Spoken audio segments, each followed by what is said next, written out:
Hello, ladies and gentlemen, and welcome to the REC podcast, brought to you by REC Comics and Collectibles. I'm your host, Roman Chavez. With me, as always, Erik and Roman. All right, my friend. Yes, yes. Woo! We've posted 25 episodes. Oh, yeah. Yeah. That's something of a It's milestone. Yeah, big time. Very excited. Glad to have you on this journey. Yes, sir. And, I'm excited. Let's talk about some news. Let's talk about some comics. I want to thank the listeners who have been listening with us this way through. Every week we get a couple more, so thank you. Please spread that word and let people know what we're doing. And if you like what we're doing, you know what to do. That's right. We got a few news bits to talk about this week. It's like a kind of a potpourri episode. Yes, a Chex Mix of nerd, there you go. As it were. Kind of some big news that came out today was that the DC Universe streaming app has canceled their Swamp Thing series right after episode 1 aired. I think episode 2 airs this week. Oh my god! So they're gonna finish with a film. Oh, I can't imagine why they would. Okay, they're not. Yeah. They're just gonna show the one episode and go, okay, that's it. And people who have been I haven't watched it. Oh, me, I don't have the streaming service. I'm tired of buying streaming services, and this is my reasoning. Yeah. I'm not gonna buy it if they're just gonna cancel something that I want to watch. Exactly.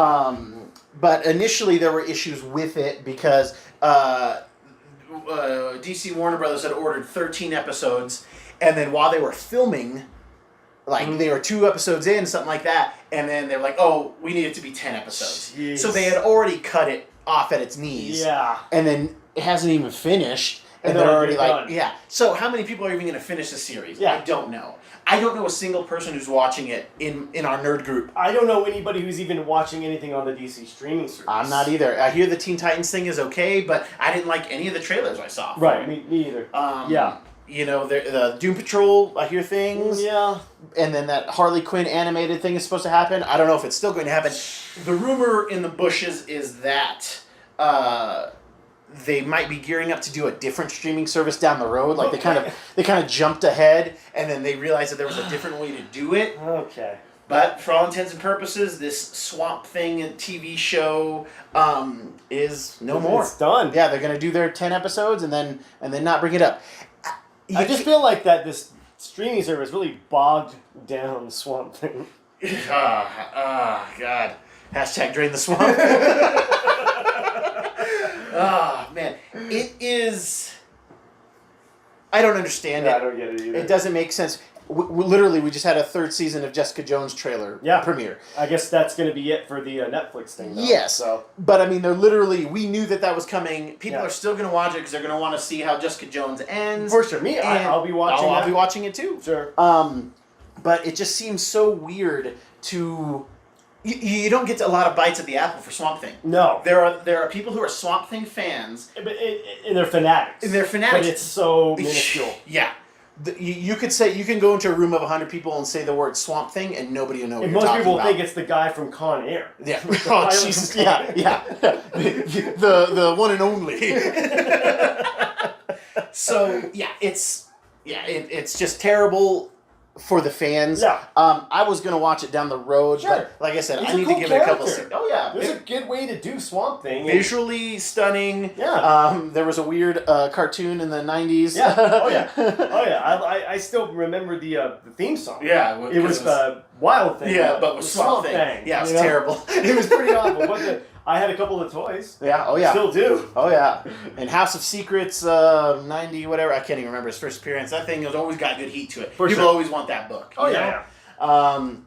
So yeah, that was weird. We gotta pour one out for Swamp Thing. Pour one out for Swamp Thing. We got another one we got a few pour outs today. Yeah. We're gonna get to all of these. Oh yeah, that's true. But the Dark Phoenix comes out this weekend. Yes, it does. We either of us haven't seen it. Haven't seen it. I know some people who have seen some advanced scrings, and the reviews are not good. Okay. The word on the street is not good. It is everything that we thought it was gonna be. Yeah.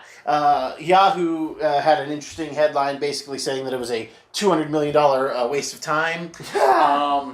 And some of my friends who have watched it, I asked them if it was better than Apocalypse, right. And they said just barely.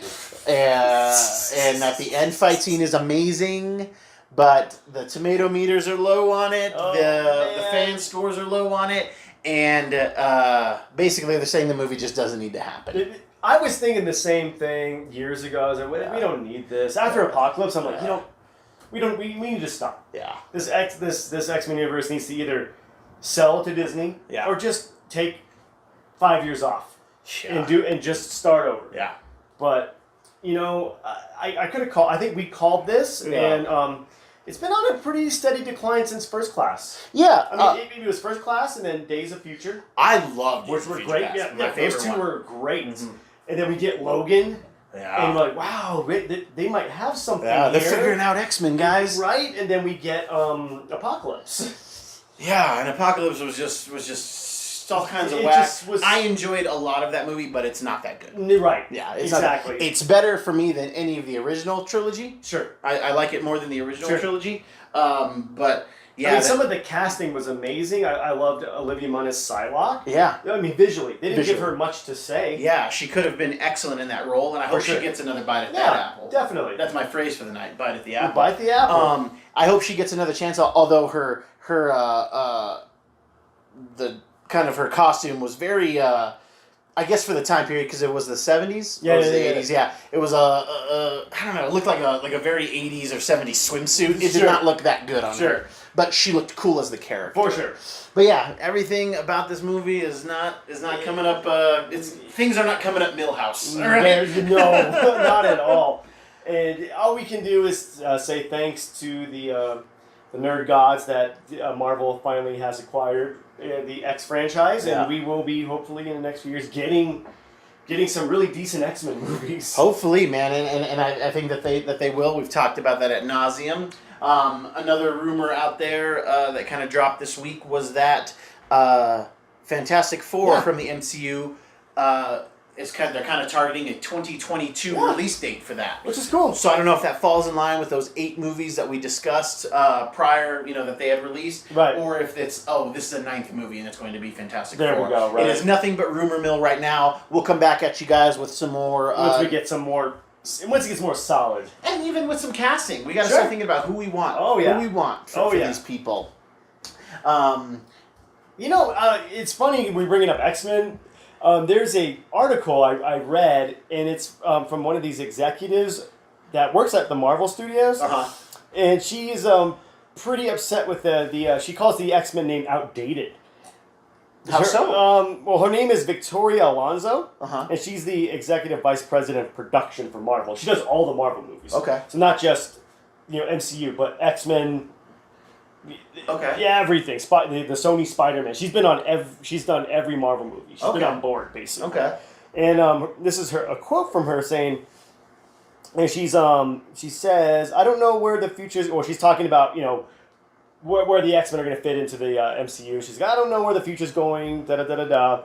And then she goes, "It's funny people call it the X-Men. There's a lot of female superheroes in that X-Men group. I think it's a tad outdated." Oh, she's referring to chromosomes? I think so. That's weird. I don't know. Or is she saying they're X-Men? The X-Men, meaning there's women on the team. Yeah. Why are they called X-Men? Yeah. So I mean, it's an interesting point. Do you know the reasoning? Is there a real reasoning why they're called X-Men? Because they have something extra, and Professor Xavier. So yeah, it's just from 1963, and there was only one girl on the team at the time. Right, she barely went out in the field. Anyway. Yeah, she was the de facto damsel at some times. And that was Jean Grey? Yeah. Okay. Marvel girl. Marvel girl? Point, yeah. I mean, I think we could fix this and maybe do X-Men with M-Y-N. Oh, make gross. Everyone happy, I don't know that, I don't know that it... And maybe it does matter. I haven't heard anything like that in the I've heard community. It even being a kid. I remember bringing in a comic book to school, and our 4th grade teacher, Miss Dove, said, she said, well, I don't know why they call it X-Men. There's clearly women in the group. And then, she had me. Yeah, she had me dead to rights. Yeah, dead to rights, man. Yeah. Next time you think about questioning our 4th grade teacher about comic books she doesn't understand. Right? You darn kids. I mean, I don't find it... I mean, it's funny because this is a book that's basically built on acceptance and being progressive, and the name is very I'm not going to say, I hesitate to say misogynistic because I don't think it is. Yeah. I think they're referring to mankind, maybe, or... Yeah, you know what? This would be an interesting turning point for the X series if you really wanted to differentiate yourself to what Fox had done before, that you do X Factor. Yeah. You do X Force. You Sure. do Excalibur. And maybe, but you're going to be alienating, 50 years, 60 years of a franchise. That's true. That's such a brand, X-Men, And again, this is the people who aren't reading the comics. Yes, she works for Marvel Studios. She's I involved. guarantee she hasn't picked up a comic book. Or at least very little. It would be hard for me to believe that anybody who's worked with the franchises that long hasn't read a comic book, but wonders never cease also. Yeah, very true. I mean... Because I read an article once about Kevin Feige that, he was definitely just like a production assistant, a producer's assistant, this and that, but then he was like so knowledgeable about the comics that somebody referred to him, like a higher up was like, oh, this guy's an encyclopedia for comics. Oh, okay. So, there is something to be said about that. Sure. But... I hope this doesn't create an unnecessary controversy. Right. The girls I know that read comic books have never brought that up. The people I know who are really into the X-Men that are female have never brought that up. Right. I hope it doesn't create something out of nothing. There you go. But if there's honestly, like, I'm mildly progressive in a lot of ways, and I don't beat anybody over the head. If there's a cool way to do it, let's do it. Sure. But X-Men sounds very cool. It does. It sounds very. The logo is cool. Yes. There's a lot of. There's a lot of history to this. Yeah. And I mean, I don't know. So I it's hope a slippery that they don't. slope, and I'm with you. I really hope this doesn't cause a schism between comic book fans and the book, and then unnecessarily changing the name over nonsense. Yes. They lean in the comic books. They leaned very SJW with Captain America. Falcon being Captain America, Jane Foster being Thor, and Riri Williams being Iron Man for a minute. Yeah. They leaned really hard into it, and it didn't really click with a lot. It alienated a lot of people. Your dad. It was just like, these aren't the characters I was reading. Right, and I get that maybe you want to tell a different story, but the problem with this tell a different story. Yeah, make a new character that's a woman. Yeah. Or or an African American hero. Give us something new. Yeah. To me, it's more offensive to put these minority groups, quote unquote, into these famous roles. Yeah. It's like these were roles based on, old white guys. Yeah. Like, let's just throw an African American in there. Now he's Captain America. Yeah. Like that's kind of, to me, that's offensive. Yeah. In a way. It's clunky. Yeah. It's the quick fix. Yeah. And it's not something that creates a new genre for people to identify with. It's like, hey, we want to loop you into this thing that we're already doing. Sure. But we're just gonna put a new coat of paint on it. There you go. It's sort of like Marvel is nudging us. Hey, see how cool we are? Yeah. We're with it, kids. Yeah, it's the one thing that they did that very much leaned into the SJW type thing was with Kamala Khan. She was the new Miss Marvel. She's an Inhuman with these kind of like shape-shifting abilities, and she's the new Miss Marvel. Man, it works because the character is endearing. She's relatable, and they I can't remember if she's actually Muslim or if she's just like Middle Eastern. I don't fully remember there. And it was that was refreshing. Okay. Even though it was the same type of thing, but it wasn't like she's not wearing Miss Marvel's old costume. Because to me, Miss Marvel was more of like a title. Yeah. Like because Steve Rogers is Captain America. Yes. Thor Odinson is Thor. Yes. So to me, Miss Marvel was more like a mantle. Like it kind of just. People just pick it up. Yes, and I'm fine with that. Same with Captain Marvel. Yeah. Yeah, agreed. So, I mean, I don't know.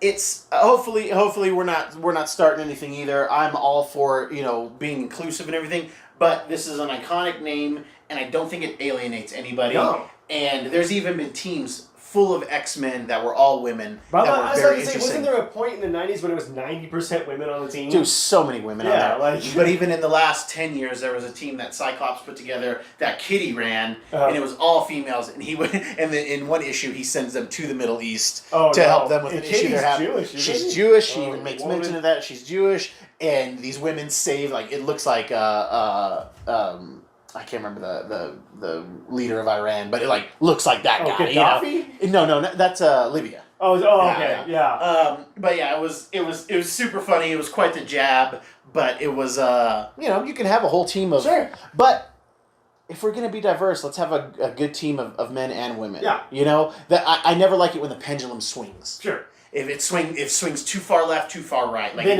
then you're just alienating people. At that point. On a side note, the next Ghostbusters movie that they try to do that is a reboot or a new version of it should be a team of men and women. You think so? I do. Okay. And none of them should be dating. Yeah, I agree with that. It should be a team of men and women, unless one of them dates the Janine type character, right, the normie of the group. There you go. Yeah. But that's neither here nor there. Dave, if you're listening, that's something we'll have to talk about. Yeah, I'm sure he's gonna love that. Oh yeah. Our last kind of bit of news and our last pour out as we're talking. Yeah, pour out the 40. Spoilers. Big time. Walking Dead 192. We're going to be talking spoilers about the individual issue in 3, 2, 1. 192 issues of The Walking Dead. They killed Rick Grimes. OG. Rick G. Issue Done. 1. They killed him, and I got to tell you, I didn't see it coming when it happened. In issue 191, he gets shot in the chest, and it was a cliffhanger. But they went through with it, and I'm at something of a loss for words. Yeah. Walking Dead is arguably one of the greatest comic books of all time. It is a book that I'm never bored of. I've never put an issue down and been like, oh God, they're running out of ideas. I've enjoyed the book from start to finish. Yep. And man, it feels like something that they should have done at issue 200. There you go. Just make it a seminal issue. Sure. But they killed him. He gets plugged in the chest by some rat punk, and he turns to a walker. It was a very emotional scene with Carl having to shoot. You mean Coral? Coral. I can't even do it. I can't even do the fake voice. And yeah, it's sad. It is truly the ending of an era in comic books. Sure. I know that creator and writer Robert Kirkman has an end in mind. They have not told us when the end of the series will happen, but this, for me, just opened up even more stories to tell. Oh, for sure. We've been focused on Rick's journey. Yeah. This might be the end, and this was the end of his journey. This was the end of his journey, man. Like, I think the next issue is going to have, the funeral services, and it should be big and meaningful. Yeah. We even maybe get Negan in the shadows, paying respects, It would be interesting if this is the way that they bring Negan back Sure. into the fold. He's been in a kind of self-imposed exile to an extent. He has not more than made up for his sins, but he's definitely laid the groundwork for the things that he's done, and he's a character that I really enjoy reading. So it'll be interesting to see if they kind of fold him back in there. Carl's basically a man now, so he's a memorial. Yeah, and he just dome-pieced his zombie dad. So without hesitation. Without hesitation, man. It was a very powerful scene where he just sees the walker in his dad's room, pulls his gun out, fires, and then pretty much falls to the ground. Oh. And he even tells Michonne, I just reacted. Oh, for sure. That's instinct at that point. You see a walker and blam! Exactly. So, and even, it's just a very sweet moment. And he's like, if I would have just been a little later, he would be there a little longer. Sure. Just his body, and it was just like, man. It was rough, man. It's hard. I've loved this character. He's had mistakes, and he's had triumphs. He's had great loss. I mean, for everything that he survived to get killed by this spoiled brat son of a governor, it doesn't feel like his death has the meaning it should, but I think the procession will. Sure. I think that they will really build, and the people who realize Rick's worth, it's gonna. I just wonder if things are gonna fall apart. There's nobody. I mean, Negan could be strong. He's strong enough willed to keep people together. Right. But if it's him and Carl doing it, then maybe they can. Yeah, kind of governize. Yeah. I get it. Yeah. Okay. But it's reinvigorated. I wasn't down on the series at all. But Sure. I mean, it has. This opens I have up no other idea. doors. Yeah, I have no idea Now, where it's gonna go. Now you're back on them. Where does this go? Yes. I've enjoyed the ride so much. So pouring out another one for the for the Rick Grimes and man. man, it's rough. It makes me want to pick up some select issues and just kind of get your Rick fix, you know. Yeah, dude. I'm so bummed. Get Rick rolled, baby. I don't want to be Rick rolled ever again. I will never give you up. That's been our show today, guys. Yeah. We just, we wanted to get into some news. Yeah. If you haven't tuned into the last episode, which was shows that ended well, I think that it's one of our better shows. I listened to it. It's, wow, this is really good. It was super fun. Yeah. So, drop us some comments. Definitely let us know if there are things that you wish that we would talk about. And we'll do a part 2. Yeah, we'll do a part 2 if you guys throw in some give us some suggestions. Go to @REC Comics and DM us. Yeah. And let us know. Again, if you like what we're doing, hit that subscribe button. Please tell people about the show. Rate and review on iTunes. Helps us move up those boards. Yeah. Eric, what did you learn today, my friend? Man, I'm gonna miss Rick Grimes, man. I'm gonna miss the X-Men. Yeah. Oh God. Let's not jinx it, okay? The X-Men can stay around. Let's just make it cool, all right? Right. Let's have a cool, strong female leader. Yeah, exactly. We don't need Cyclops. We can have a strong female leader. I'm excited for them to do Storm right. Yeah. And that's what that's what I am waiting for. Yeah, I wasn't a big fan of this new Storm. She's a beautiful woman. They just didn't give her anything to say. She just doesn't have anything going on. There's no good writing. Yeah, she acts great. Yeah, but yeah, you're talking about wanting to diversify. Like Storm is a powerful whatever. We'll talk about that. That's another show. But anyway, that's what I learned. I'm gonna miss Rick Grimes, RG. Yeah. I learned that I can't trust DC when it comes to live action anything. I just can't trust them. They gotta, I'm waiting on season 2 on a lot of these things anymore. I can't. I mean, you're telling me Netflix has their stuff together so much that they can pump out 5 seasons of Fuller House, and we can't even get 13 episodes of Swamp Thing. Come on now. I want to see you know what? Let's do a crossover. Full House, Swamp Thing, it works. Swamp House? Swamp House. Yeah. DJ's got to raise the kids in the bayou. That's right. All right, guys. For the REC podcast, I have been Roman Chavez. Still Erik Icarus. And thanks for listening.